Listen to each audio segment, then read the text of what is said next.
You know, I guess one person can make a difference. Enough said.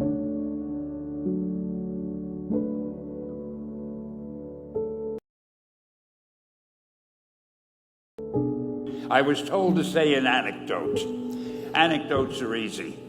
So I thought to myself, what kind of anecdote can I tell these people who really have more important things to do? And I figured I'm going to tell you how Spider-Man came into being. It's a true story, although sometimes it's hard even for me to believe it. But we had already done the Fantastic Four and I think maybe the X-Men. I can't remember the order, but my publisher came to me and he said, Stan, I want you to come up with another superhero. So I said, okay, and I went home, and when my publisher said do something, I'd better do it because I wanted to keep my job.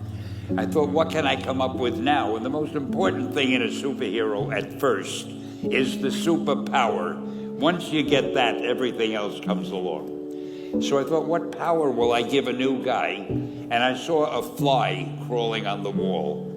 And I said, hey, if I could get a superhero that could stick to walls and crawl on them, man, that would be cool. And no, I'm lying to you. I don't think the word cool was in use then. I probably said it'll be groovy. I'll never lie to you. So I thought that was good. Now I needed a name. So I said, well, let's see, Fly Man, Mosquito Man. I got down to Spider-Man. Spider-Man. It just sounded dramatic. So, okay, I had my hero, I had his power, his name, and then I figured just for fun, I'm going to give him personal problems. Because except for you people that your lives are perfect, but most other people have personal problems. And then I thought I'd make him a teenager, because there were no teenage superheroes that I knew of at the time. So armed with all that wonderful material, those great ideas, I ran into my publisher's office and I told him, this was my reaction, the reaction he gave me. Stan, that is the worst idea I have ever heard. First of all, and he started to give me his, because he's a very logical man, very intellectual. First of all, people hate spiders, so you can't call a hero Spider-Man. You want him to be a teenager? Teenagers can only be sidekicks. And you want him to have personal problems? Stan, don't you know what a superhero is? They don't have personal problems. Well, I left the office disappointed, but obviously a much wiser man. And I couldn't get Spider-Man out of my system.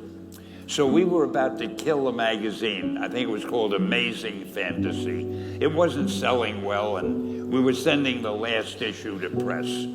When you do the last issue of a magazine, nobody cares what you put in it because the book is dying. Just to get it out of my system, I put Spider-Man in Amazing Fantasy, featured him on the cover, forgot about it.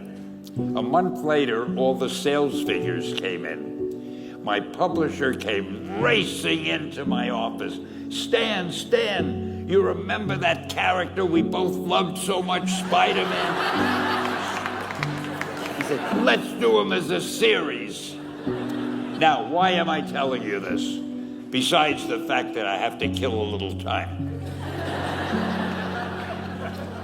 If you have an idea that you genuinely think is good, don't let some idiot talk you out of it.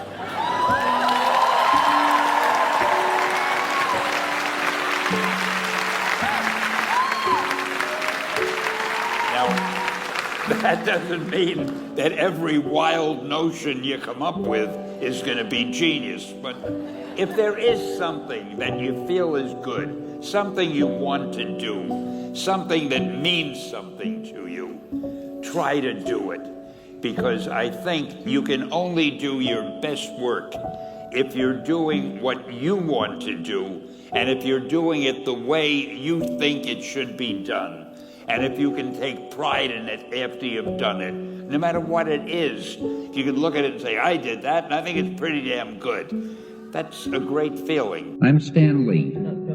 I've been writing stories for the young generation for the past 30 years.